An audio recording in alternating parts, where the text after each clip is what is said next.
अजीम प्रेम जी जो रोजाना इस समय आज की तारीख में वे प्रतिदिन 22 करोड़ का डोनेशन करते हैं, चैरिटी के काम के लिए लगाते हैं। भारत का एक गौरवशाली नाम अजीम प्रेम जी कितने लगाते हैं? 22 करोड़ रुपए प्रतिदिन वो चैरिटी में खर्च करते हैं। उस खरबपति आदमी ने अपनी कमाई हुई संपत्ति में से 75% भाग समाज के जन उपयोगी कार्यों के लिए खर्च कर डाला। पूरी दुनिया का सबसे बड़ा अमीर आदमी जिसका नाम है बिल गेट्स, उन्होंने अब तक कमाई हुई अपनी संपत्ति में से 95% धन उन्होंने चैरिटी के काम के लिए लगा दिया। मैं कहूंगा काम तो वो अब भी कर रहे हैं, पर पहले जो काम करते थे वो अपने परिवार के लिए, बच्चों के लिए, बीवी के लिए, मां बाप, भाई के लिए करते थे। अब वो जो काम करते हैं वो करते हैं जनहित के लिए, कल्याण के कार्यों के लिए। उनका जीवन अब समर्पण हो गया है। उनका पुरुषार्थ, उनकी अप्रोच, उनकी बुद्धि, उनकी समझदारी अब समर्पित हो गई है जनहित के लिए। तो रिटायर तो हो गए, पर किससे? स्वार्थों से रिटायर हो गए और परमार्थों के लिए अपने जीवन को समर्पण कर डाला। टाटा, आदरणीय श्री रतन जी टाटा अब काफी बुजुर्ग हो चुके हैं। भले ही 2 घंटे के लिए जाते होंगे अपने ऑफिस में संभालने के लिए, देखने के लिए, पर उन्होंने अपनी कमाई गई संपत्ति का 100 में से 100% धन चैरिटी के लिए समर्पित कर दिया। बोले मुझे अब जो शेष जीवन जीना है उसके लिए अब बाकी जो है मेरे पास उससे मेरा गुजारा आराम से चलेगा। ओह, जब मैं जाऊं तो मेरे जाने के बाद मेरे बच्चे धन के लिए लड़ते हुए न मिले। जब मैं जाऊं तो लाखों लोग मुझे याद कर करके और मेरे प्रति श्रद्धांजलि समर्पित करें। ये सोचकर लाखों लोग श्रद्धांजलि करें कि ये केवल 2 बच्चों का बाप नहीं था, बल्कि हम लाखों लोगों का बाप था। बाप जी, ऐसे बाप जी बनो कि जहां तुम्हें लाखों लोग याद कर सके। अब समाज के लिए हम जिएंगे, समाज के लिए हम मरेंगे।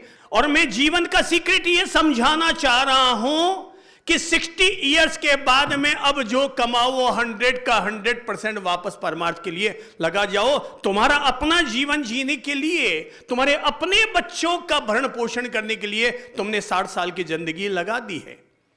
एक व्यापार करने वाला व्यक्ति झूठ का भी उपयोग करता है और सत्य का भी उपयोग करता है। हमने कर लिया, स्वार्थ की जिंदगी जी ली, अपनी बीवी बच्चे इसकी हमने जिंदगी जी ली। कहीं ना कहीं तो इस महाभारत के लिए कहो इति श्री महाभारत कथा, कि अब हमने इसकी यहां पर इति श्री कर डाली। जैसे कि हम सब लोग स्कूल और कॉलेज गए थे तो 25 साल आते आते हमने उसकी इति श्री कर डाली कि अभी तक चल रही है कॉलेज, इति श्री कर डाली ना। तो ऐसे ही इस घर गृहस्थी संसार, इस प्रपंच, इसको भी एक उम्र आने के बाद कर दो। क्या कर दो? इति श्री महाभारत कथा। इस भारत और महाभारत की कथा में जो मुझे करना था मैंने कर लिया। अब जो मेरी रिटायरमेंट वाली उम्र है, 60 के बाद की उम्र कौन सी होती है भाई? सरकार के हिसाब से तो घोषित है भारत में कि वो रिटायरमेंट वाली उम्र है। तो 60 साल की उम्र के बाद दुकान जाओ। मैं ये नहीं कहता दुकान मत जाओ, दुकान जाओ, व्यापार करो, पर 60 साल की उम्र के बाद क्या करो? अब जो कमाऊंगा, क्योंकि मेरे पुण्य है कि मैं कमा पा रहा हूं, मेरे हाथ में ये ताकत है कि मैं कमा पा रहा हूं, पर मैं कमा के धन ही तो लाऊंगा और धन रखने के लिए मेरे पास ऑलरेडी जगह नहीं है। मैं कभी बैंक में रख रहा हूं, कभी वहां रख रहा हूं। बैंक में रखूं तो चिंता रहती कि अरे जीएसटी देना पड़ेगा, वो देना पड़ेगा, टैक्स देना पड़ेगा, और वो अपन लोगों से देते बड़ी जोर पड़ती है। तो अब जोर पड़ती है तो मैं कहूंगा कि भाई जो 60 साल की उम्र के बाद वाला जो माल मिल रहा है ना, ये दुनिया आपको याद रखेगी। अगर बिल गेट्स अभी तक चैरिटी के लिए न लगाता तो दुनिया का सबसे अमीर नंबर 1 पर रहता, पर उसने नंबर 1 पर रहने की चिंता नहीं की, बल्कि जो धन कमाया है उसका सदुपयोग करने की चिंता की। सो उन्होंने अपना 95% निकाल दिया। मैं अमीरों की श्रेणी में नहीं आना चाहता, बल्कि मैंने जो पुरुषार्थ किया है उससे मुझे जो मिला मैंने वापस उसको लगा दिया। भाई मरोगे तो यही तो छोड़ के जाना है। मैं मरूंगा तो मजबूरी में छोड़कर नहीं जाऊंगा, मैं मरूंगा उससे पहले समझदारी के साथ अपने धन का उपयोग करके जाऊंगा।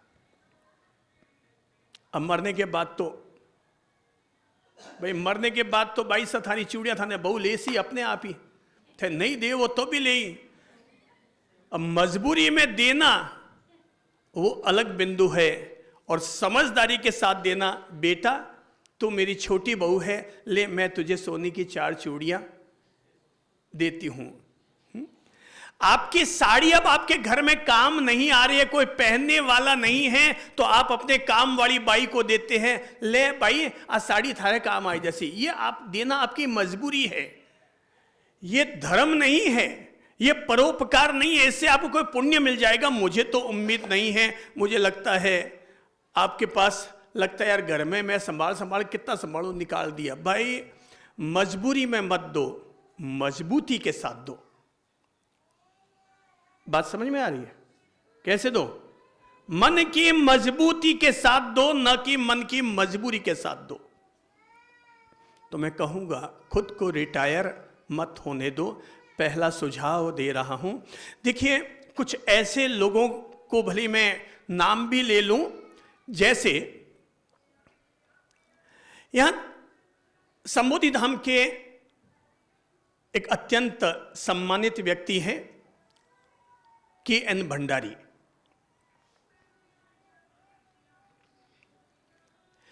वे राष्ट्रीय और बहुराष्ट्रीय कंपनियों में कंसल्टेंसी का काम करते हैं, सलाह देने का काम करते हैं, और उनकी 1 घंटे की सलाह देने की जो फीस है मीटिंग में बैठने की, वो है 2.5 लाख रुपया। 1 घंटे की फीस है उनकी, कितनी है? 2.5 लाख। वो बबुए की तरह चुपचाप बैठे रहते हैं, और जब 2 लाइन कहते हैं वो 2 लाइन की उनकी 2.5 लाख की इनकम हो गई। और वो महीने में 15 से 20 बार तो जोधपुर से बाहर रहते हैं, कभी बॉम्बे, कभी दिल्ली, कभी वहां। यहां तक कि कोरोना काल में अगर जूम पर भी वो मीटिंग में बैठते तो उनकी फीस होती थी 2.5 लाख रुपया। वो यहाँ जोधपुर के ओसवाल सिंह सभा के अध्यक्ष भी हैं, संबोधि धाम के परामर्शक हैं। मेरे तो बहुत प्रिय लोगों में एक है।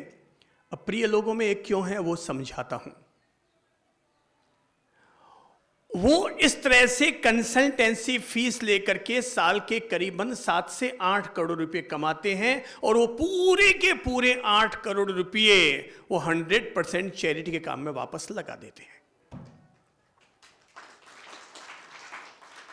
उन्होंने यहां शास्त्री नगर में हॉस्पिटल भी बना रखा है। तो बोले साहब ऐसे ही मैं घर में बैठा रहूंगा, तो घर में बैठे रहने से तो ना मैं समाज का भला कर सकता हूं, ना खुद का भला कर सकता हूं। तो मैं मीटिंग में शरीक होता हूं, बड़ी बड़ी कंपनियों को कंसल्टेंसी देता हूं, तो जितना धन आता है मैं उसमें से 1 पैसा भी अपने पास नहीं रखता हूं, वो सारा का सारा चैरिटी में लगा देता हूं। मैं अपने इसी शहर के एक और शख्स का नाम देता हूं, और वह है श्याम कुंभट जी। विदेश में रहते हैं। इस शहर में कोई भी भलाई का काम होना है, मानवता का काम होना है, कोई भी बड़ा काम होना है, केवल उनको फोन करो और वहां से आपको उतना धन प्राप्त हो जाएगा। तो मैं एक बार श्याम जी कुंभट के पास बैठा हुआ था, तो मुझे वो बता रहे थे कि बोले साहब मेरी उम्र तो हो गई बाप जी, पर मैं अभी भी वर्क कर रहा हूं। तो मैंने कहा वर्क करना तो अच्छी बात है, वर्क करना अच्छी बात है, पर धन के प्रति व्यामोह रखना अच्छी बात नहीं है।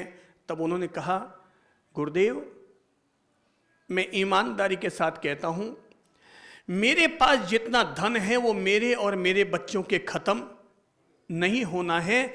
मैं हर साल 10 से 12 करोड़ रुपए कमाता हूं और वो 12 के 12 करोड़ रुपए मैं मानवता के लिए, भलाई के कार्यों के लिए समर्पित कर देता हूं। इसलिए इस पूरे शहर में जो भी भलाई के काम चलते हैं उसमें श्याम कुंभट का नाम जरूर जुड़कर आता है। और कहने की जरूरत नहीं है, आपको जितना चाहिए फोन कर दो, बस वहां से अपने आप चेक आ जाएगा। क्योंकि वो कहते हैं मुझे तो ये धन रखना ही नहीं है, पर मेरे पुण्य से मेरा कोई ऐसा प्रारब्ध है कि मुझे इतनी अच्छी सैलरी इस बुढ़ापे में भी मिल रही है, तो मैं अपने इस बुढ़ापे का सार्थक उपयोग कर रहा हूं और वो सारा धन मैं भलाई के कार्यों के लिए लगाता हूं। मैं कहूंगा रिटायर मत होने दो। अभी परसों ही एक सज्जन आए थे, लाभचंद जी जैन, लोगों की मसाज करने का काम करते हैं। जब मैं कह रहा हूं लोगों की मसाज करने का काम करते तो आप समझते होंगे कोई मसाजिया होगा, कोई नाई होगा, कोई वैसा काम करने वाला होगा। मैं ये बता रहा हूं वो अच्छे संपन्न करोड़पति आदमी है और बहुत बड़ा उनका शोरूम है। वो अपने घर से घी लेते हैं और जो भी पीड़ित लोग आते हैं उनके घुटनों की मसाज करते हैं, कमर की मसाज करते हैं और उनके दर्द दूर भी होते हैं लोगों के। तो लाभचंद जी कहते हैं साहब, बाप जी हाथ तो भगवान ने वो ही दिए हैं, उपयोग करूं चाहे ना करूं तो मेरे क्या है, बैठा बैठा लोग आते हैं उनकी सेवा कर देता हूं, घुटनों पर मसाज कर देता हूं, कमर पर मसाज कर देता हूं और कमर पर मसाज करते करते नवकार मंत्र का जाप भी करता रहता हूं। तो कुछ काम ये मसाज कर देती है, कुछ काम गाय का घी कर देता है और कुछ काम जो मैं नवकार मंत्र का जाप करते हुए अगले की सेवा करता हूं वो मंत्र काम कर देता है। और इस तरह से कुल मिलाकर के लोगों को लाभ मिल जाता है। अच्छे संपन्न प्रतिष्ठित होने के बावजूद खुद को उन्होंने रिटायर नहीं होने दिया, बल्कि अपने आप को लगाकर रखा। भाई साहब ये है 60 की उम्र के बाद भी भगवान ने जो हमें उम्र दी है उसका उपयोग करने का तरीका। मैं कहूँगा आप भी अपने आप का उपयोग कीजिए। 60 साल तक कर लिया, जो धंधा करना था कर लिया, आप फालतू ही जा रहे हैं फैक्ट्री अपनी, आपकी जरूरत नहीं है, आप ही जबरदस्ती जाके घुस रहे हैं।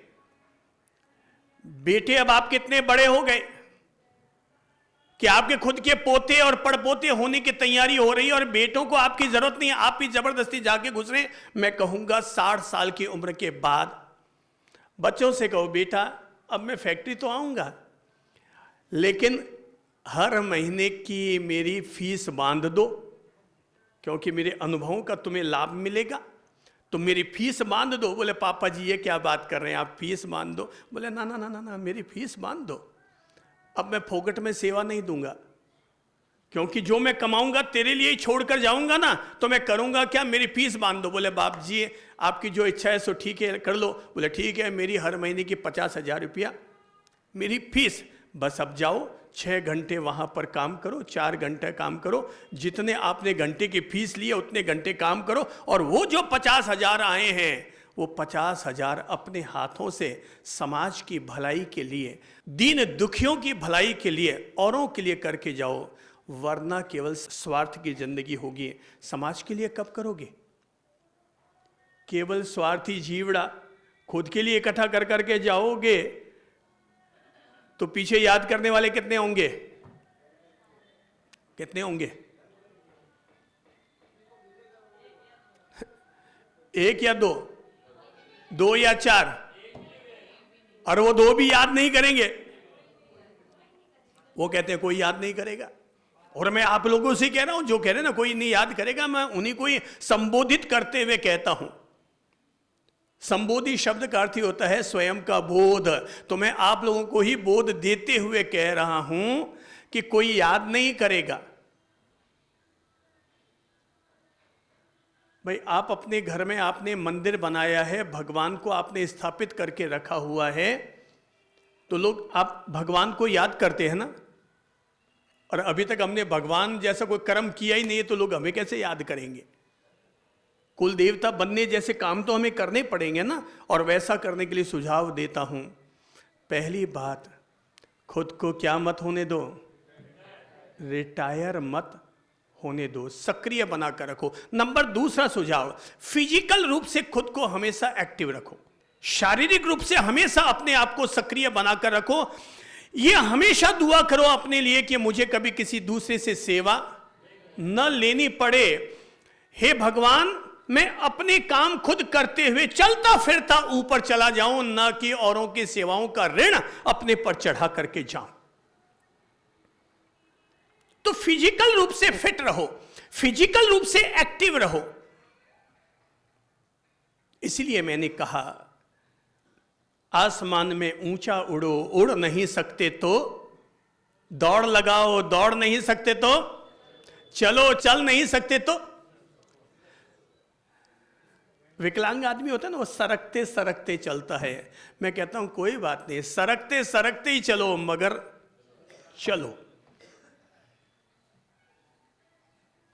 धर्मशास्त्रों ने पवित्र मंत्र दिया है, चरई वेती, चलते रहो, चलते रहो, करते रहो, करते रहो। बॉडी एक्टिव रखोगे, फिजिकल वर्क करते रहोगे, तो 90 साल की भी उम्र छोटी होती है, वरना 70 साल की उम्र भी छाती कूटा होती है। हाँ मेरे भाई बहनों, मैं आप सबसे अनुरोध करूंगा, रोजाना सुबह मॉर्निंग वॉक करो, योगाभ्यास करो, एक्सरसाइज करो, खेल कूद में हिस्सा लो। अपने भीतर के बच्चे को कभी मरने मत दो। जो लोग भी मोबाइल पर गेम खेलते हैं वो सब क्या है, वो बुढ़े हैं, उनकी लंबी उम्र नहीं हो पाएगी, उनको जंग लगता जा रहा है, माइंड के भी और बॉडी के भी।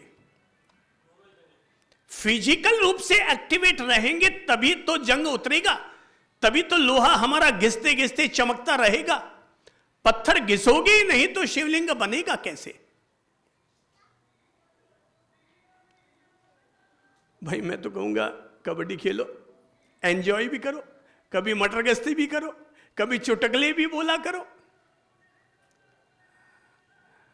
आपको ये तो याद है कि मैंने पत्नी को ये कहा था, उसने नहीं माना। अरे भाई कभी उसे गुदगुदी भी तो करो ना, कभी उसे भी हंसाओ, कभी आप भी हंस लो, और कभी इस तरह से जीवन को अंदर से भरो। अपने भीतर के बच्चे को मरने मत दो। जैसे बच्चे होते हैं ना, वैसे रहो। तो फिजिकल रूप से एक्टिवेट रहने के लिए मैं कहूंगा अपना काम खुद करने की आदत डालो।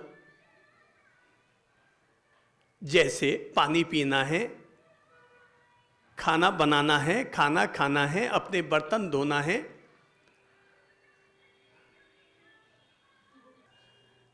तो हमें क्या करना पड़ेगा?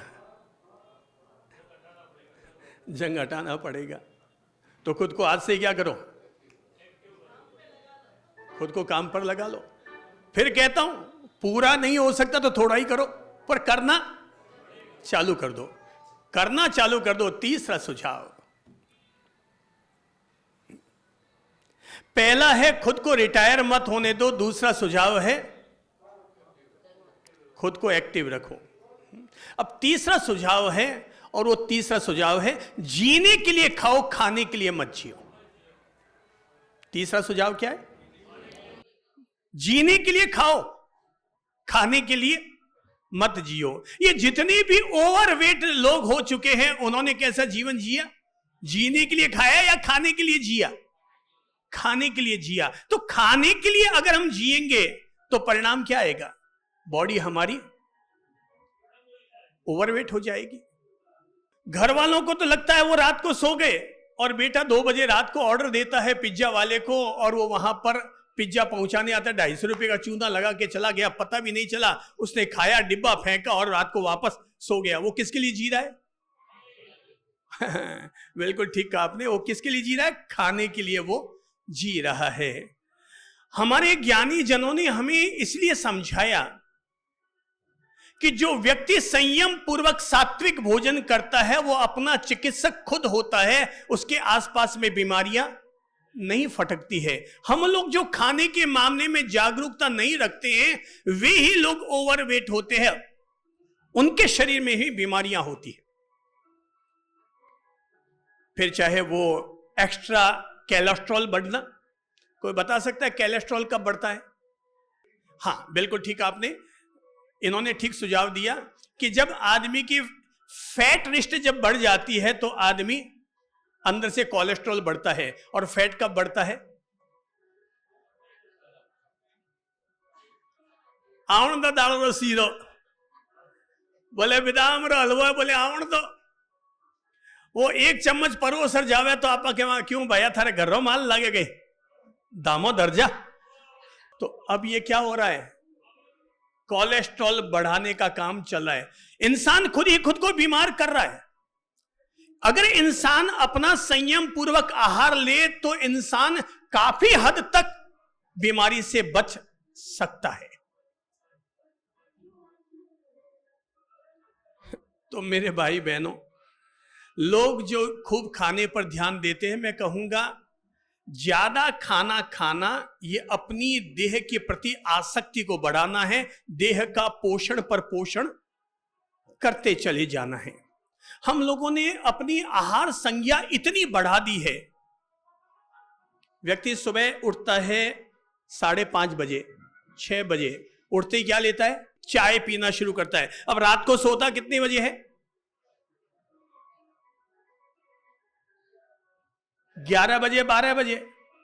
लोग सुबह 5:30 बजे लेना शुरू करते हैं खाना पीना और रात को 11 बजे तक, 12 बजे तक, 1-1 बजे तक। अब देखो हमारा आहार शरीर के साथ कितना जुड़ रहा है। हमने आहार संज्ञा को अपने साथ कितना ज्यादा जोड़ लिया है। तप, त्याग, संयम तो हमने कभी का दूर छोड़ दिया और केवल एक चीज को हमने अपने साथ जोड़कर रखा हुआ है, वो है खाना, खाना, खाना। 2 ही चीज आदमी के साथ चल रही है, अन्न और धन। दिन भर धंधा करता है और दिन भर खाता है, इसके अलावा करता क्या है? शरीर की 4 संज्ञाएं हैं, आहार, निद्रा, भय, मैथुन। भगवान महावीर ने 4 संज्ञाएं कही है शरीर की, मानव शरीर की। सब बोलो। नंबर 1 क्या है?